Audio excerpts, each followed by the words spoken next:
Hello दोस्तों, कैसे हैं आप। दोस्तों, आज हम इतिहास विषय के लेसन प्लान नंबर 14 को देखेंगे। चलिए स्टार्ट करते हैं। तो सबसे ऊपर रहेगा पाठ्य योजना संख्या 14। उसके बाद में सबसे राइट साइड में रहेगा क्लास या कक्षा। यहाँ पे आप उस क्लास को लिखेंगे जिस क्लास में आप शिक्षण कार्य करेंगे। उसके बाद रहेगा चक्र, इसे कालांश भी कहते हैं। यहाँ पे आप उस पीरियड को डालेंगे जिस पीरियड में आप शिक्षण कार्य करेंगे। उसके बाद है अवधि। अवधि सभी को 35 से 40 मिनट मिलती है, जितने समय में आपको अपना पूरा लेसन प्लान बच्चों को पढ़ाना होता है। उसके बाद बीच में रहेगा विषय सामाजिक विज्ञान, उपविषय इतिहास, प्रकरण दक्षिण के राज्य। उसके बाद में सबसे लेफ्ट साइड में रहेगा दिनांक। यहाँ पे आप उस दिनांक को डालेंगे जिस दिनांक में आप शिक्षण कार्य करेंगे। उसके बाद रहेगा विद्यालय का नाम। यहाँ पे उस विद्यालय का नाम रहेगा जिस विद्यालय में आप शिक्षण कार्य करेंगे। उसके बाद है सामान्य उद्देश्य। सामान्य उद्देश्य में हम ये वो डालते हैं कि हमारा बच्चों को इतिहास विषय पढ़ाने का क्या उद्देश्य है। तो हमारा पहला उद्देश्य है विद्यार्थियों में इतिहास विषय के प्रति रुचि जागृत करना। दूसरा, विद्यार्थियों में स्मरण शक्ति, चिंतन शक्ति एवं कल्पना शक्ति का विकास करना। तीसरा, विद्यार्थियों में प्रमुख ऐतिहासिक स्थलों के महत्व से परिचित कराना। चौथा, विद्यार्थियों में विश्व बंधुत्व की भावना का विकास करना। पांचवा, विद्यार्थियों को मानव जाति की विभिन्न क्रियाकलापों से परिचित कराना। छठवां, विद्यार्थियों को विश्व की प्रमुख सभ्यताओं से परिचित कराना। सामान्य उद्देश्य के बाद हमारा रहेगा विशिष्ट उद्देश्य। विशिष्ट उद्देश्य में विशिष्ट उद्देश्य के पक्ष और अपेक्षित व्यवहारगत परिवर्तन। विशिष्ट उद्देश्य के पक्ष 4 पक्ष हैं। पहला है ज्ञानात्मक, दूसरा बोधात्मक, तीसरा अनुप्रयोगात्मक, चौथा कौशलात्मक। चलिए देखते हैं विशिष्ट उद्देश्य के पक्ष। पहला विशिष्ट उद्देश्य का पक्ष है ज्ञानात्मक। ज्ञानात्मक में अपेक्षित व्यवहारगत परिवर्तन है। ए, छात्र दक्षिण के राज्यों के विषय में जान सकेंगे। बी, छात्र दक्षिण के राज्यों से संबंधित इतिहास को जान सकेंगे। दूसरा हमारा विशिष्ट उद्देश्य के पक्ष है बोधात्मक। बोधात्मक में अपेक्षित व्यवहारगत परिवर्तन है। ए, छात्र दक्षिण के राज्यों के विघटन की प्रक्रिया को समझ सकेंगे। बी, छात्र दक्षिण के राज्यों के दिल्ली सल्तनत से अलग होने की प्रक्रिया को समझ सकेंगे। हमारा तीसरा विशिष्ट उद्देश्य के पक्ष है अनुप्रयोगात्मक। अनुप्रयोगात्मक रहेगा अपेक्षित व्यवहारगत परिवर्तन। ए, छात्र दक्षिण के राज्यों से संबंधित ज्ञानोपयोगी जानकारी प्राप्त कर सकेंगे। बी, छात्र सल्तनत काल के शासकों तथा दक्षिण के शासकों की शासन प्रणाली समझ सकेंगे। इस विशिष्ट उद्देश्य के पास चौथा है कौशलात्मक। कौशलात्मक का अपेक्षित व्यवहारगत परिवर्तन। ए, छात्र दक्षिण के राज्यों के वित्तीय प्रबंध व व्यापार को समझ सकेंगे। बी, छात्र दक्षिण के राज्यों के आपसी मतभेद को समझ सकेंगे। यहाँ पे हमारा विशिष्ट उद्देश्य समाप्त होता है। विशिष्ट उद्देश्य के बाद है सहायक सामग्री। सहायक सामग्री में हम चार्ट, पोस्टर, चित्र या कोई हम चित्र बना के या कोई चार्ट बना के या जो एक ब्लैक बोर्ड आता है लपेटने वाला, उसका प्रयोग करके ले जाते हैं ताकि छात्रों को हम अच्छे से समझा सकें। तो सहायक सामग्री में हमने प्रयोग किया है गोलकुंडा का किला, दौलताबाद का किला का चित्र, कृष्णदेव राय बीदर के किले का चित्र, भारत का ऐतिहासिक मानचित्र। सहायक सामग्री के बाद है पूर्व ज्ञान। पूर्व ज्ञान में बच्चे कुछ पिछली कक्षा से पढ़ के आए रहते हैं या तो वो अपने आसपास से कुछ सुने रहते हैं, तो उन्हें जो टॉपिक हम पढ़ाने जा रहे हैं उसके विषय में थोड़ी बहुत सामान्य सी जानकारी होती है। सामान्य पूर्व ज्ञान में क्या है, छात्र शिक्षण दक्षिण के राज्यों के विषय में सामान्य जानकारी रखते हैं। पूर्व ज्ञान के बाद रहेगा प्रस्तावना। प्रस्तावना में सबसे पहले रहेगा छात्राध्यापिका क्रियाएं। उसके बाद विद्यार्थी क्रियाएं, उसके बाद शिक्षण विधि या सहायक सामग्री, उसके बाद श्यामपट्टीय कार्य। प्रस्तावना में सबसे पहले प्रस्तावना प्रश्न पूछेंगी छात्र अध्यापिका शिक्षार्थियों से। तो प्रस्तावना प्रश्न की विशेषता ये होती है कि ये जिग जैग मोशन में होते हैं। जिग जैग मोशन का अर्थ ये है कि जो पहले क्वेश्चन हम पूछते हैं उसका जो आंसर आता है उससे हम दूसरा प्रश्न बनाते हैं और दूसरे प्रश्न के आंसर से हम तीसरा प्रश्न बनाते हैं और तीसरे प्रश्न का जो आंसर आता है उसी से हम चौथा प्रश्न बनाते हैं। तो चलिए देखते हैं। हमारा पहला प्रस्तावना प्रश्न है, छात्रों, खिलजी वंश के बाद दिल्ली में किस वंश का शासन स्थापित हुआ? छात्र उत्तर देंगे तुगलक वंश का। दूसरा प्रश्न हम पूछेंगे, छात्रों, तुगलक वंश का प्रथम शासक कौन था? छात्र उत्तर देंगे गयासुद्दीन तुगलक। हम तीसरा प्रश्न पूछेंगे, छात्रों, गयासुद्दीन तुगलक के बाद दिल्ली पर किसका शासन हुआ? छात्र उत्तर देंगे मोहम्मद बिन तुगलक का। फिर हम चौथा प्रश्न पूछेंगे, छात्रों, मोहम्मद बिन तुगलक के शासनकाल में विजयनगर राज्य की स्थापना किसने की? छात्र इसका उत्तर नहीं दे सकेंगे। इसका अर्थ यह हुआ कि यह एक समस्यात्मक प्रश्न है। तो और प्रस्तावना प्रश्न पूछने में छात्र अध्यापिका ने किस शिक्षण विधि का प्रयोग किया? प्रश्नोत्तर विधि का। छात्र अध्यापिका ने प्रश्न पूछे और छात्रों ने उसके उत्तर दिए। उसके प्रस्तावना के बाद रहेगा उद्देश्य कथन। उद्देश्य कथन में, छात्रों, आज हम विजयनगर राज्य तथा बहमनी राज्य के विषय में विस्तार से अध्ययन करेंगे। इस उद्देश्य कथन के बाद रहेगा प्रस्तुतिकरण। प्रस्तुतिकरण में सबसे पहले रहेगा शिक्षण बिंदु, फिर शिक्षण अधिगम परिस्थितियाँ। शिक्षण अधिगम परिस्थितियों में दो हैं, छात्र अध्यापिका क्रियाएं और विद्यार्थी क्रियाएं। उसके बाद शिक्षण विधि या सहायक सामग्री, उसके बाद श्यामपट्टीय कार्य। पहला शिक्षण बिंदु हमारा है बहमनी राज्य। पहले शिक्षण बिंदु में सबसे पहले छात्र अध्यापिका छात्रों से विकासात्मक प्रश्न पूछेंगी। विकासात्मक प्रश्न पूछने का अर्थ यह होता है कि हमें ये जानकारी हो सके कि छात्रों को जो हम टॉपिक पढ़ाने जा रहे हैं उसके विषय में कितनी जानकारी है और साथ ही साथ छात्र अध्यापिका जो पढ़ाने जा रही हैं उसकी भूमिका का भी निर्माण करती हैं विकासात्मक प्रश्न पूछ के। चलिए देखते हैं। पहला विकासात्मक प्रश्न है, छात्रों, फिरोज शाह तुगलक के पहले दिल्ली पर किसका शासन था? छात्र उत्तर देंगे मोहम्मद बिन तुगलक का। दूसरा प्रश्न है, छात्रों, मोहम्मद बिन तुगलक के शासन काल में दक्षिण में किन दो राज्यों का उदय हुआ? छात्र उत्तर देंगे बहमनी तथा विजयनगर राज्य का। तो तीसरा प्रश्न पूछेंगी छात्र अध्यापिका छात्रों से, छात्रों, बहमनी राज्य की नींव किसने डाली? छात्र उत्तर नहीं दे सकेंगे। इसका अर्थ यह हुआ कि यह एक समस्यात्मक प्रश्न है। तो और विकासात्मक प्रश्न पूछने में छात्र अध्यापिका ने किस शिक्षण विधि का प्रयोग किया? प्रश्नोत्तर विधि का। छात्र अध्यापिका ने प्रश्न पूछे और छात्रों ने उसके उत्तर दिए।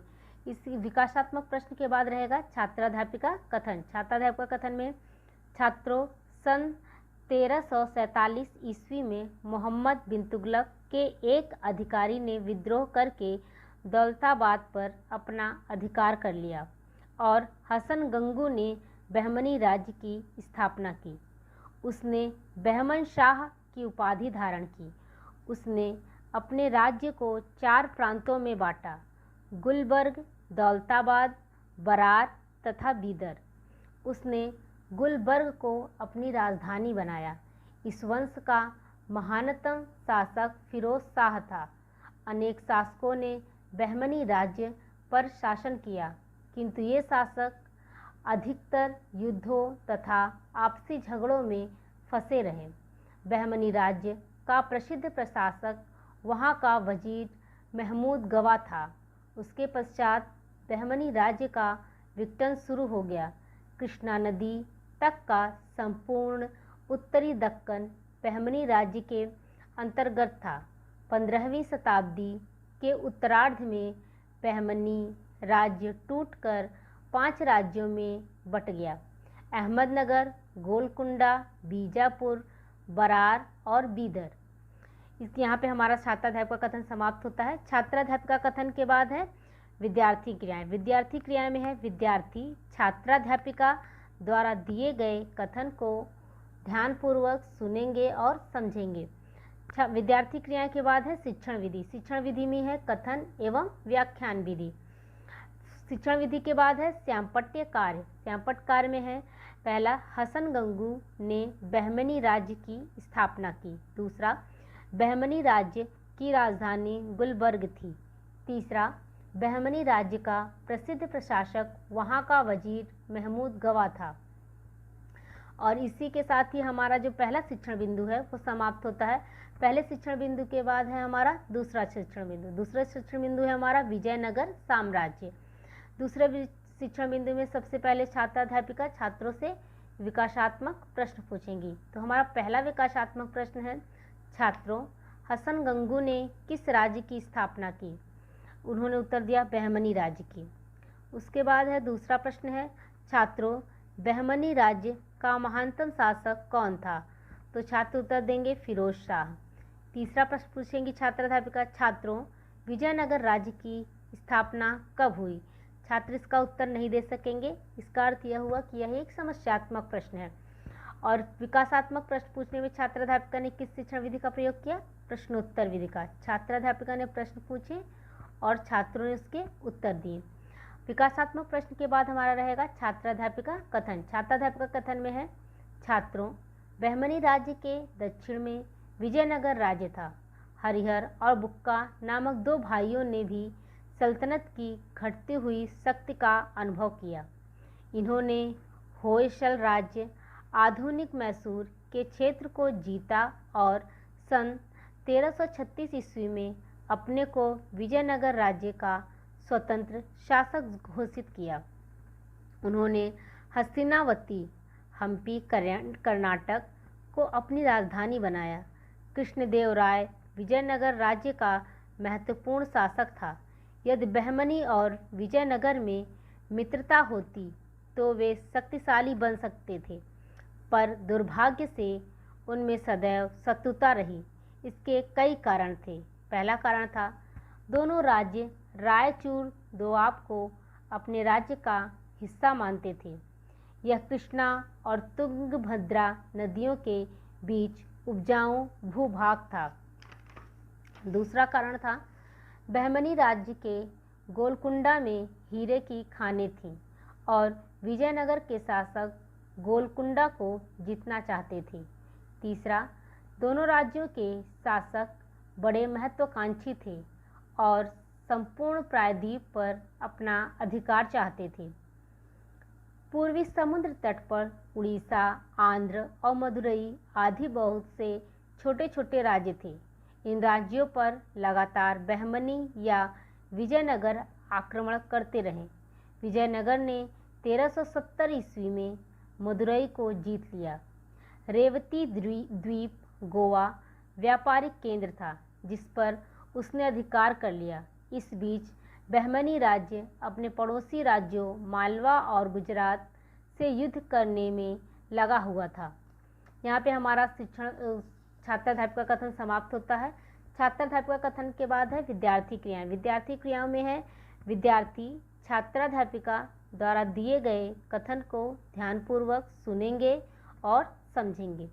यहाँ पे छात्राध्यापिका विद्यार्थी क्रियाओं के बाद है हमारा शिक्षण विधि या सहायक सामग्री। हमने किस शिक्षण विधि का प्रयोग किया है? कथन एवं व्याख्यान विधि का। शिक्षण विधि के बाद है श्यामपट्ट कार्य। श्यामपट्ट कार्य में पहला है, हरिहर और बुक्का नामक दो भाइयों ने विजयनगर साम्राज्य की स्थापना की। दूसरा, विजयनगर साम्राज्य की राजधानी हस्तिनावती, हम्पी, कर्नाटक थी। उसके बाद हमारा तीसरा श्यामपट्ट कार्य है, बहमनी विजयनगर ने 1370 ईस्वी में मदुरई को जीत लिया। फिर हमारा चौथा श्यामपट्ट कार्य है, बहमनी राज्य अपने पड़ोसी राज्यों मालवा और गुजरात से युद्ध करता था।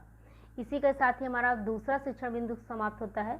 हमारा तीसरा शिक्षण बिंदु है, बहमनी एवं विजयनगर राज्यों की आर्थिक स्थिति। तो तीसरे शिक्षण बिंदु में सबसे पहले छात्राध्यापिका छात्रों से विकासात्मक प्रश्न पूछेंगी। तो हमारा पहला विकासात्मक प्रश्न है, छात्रों, हसन गंगू ने किस वर्ष बहमनी राज्य की स्थापना की? छात्र उत्तर देंगे 1347 ईस्वी में। तो छात्राध्यापिका दूसरा प्रश्न पूछेंगी, छात्रों, बहमनी तथा विजयनगर किस दोआब को अपने राज्यों का हिस्सा मानते थे?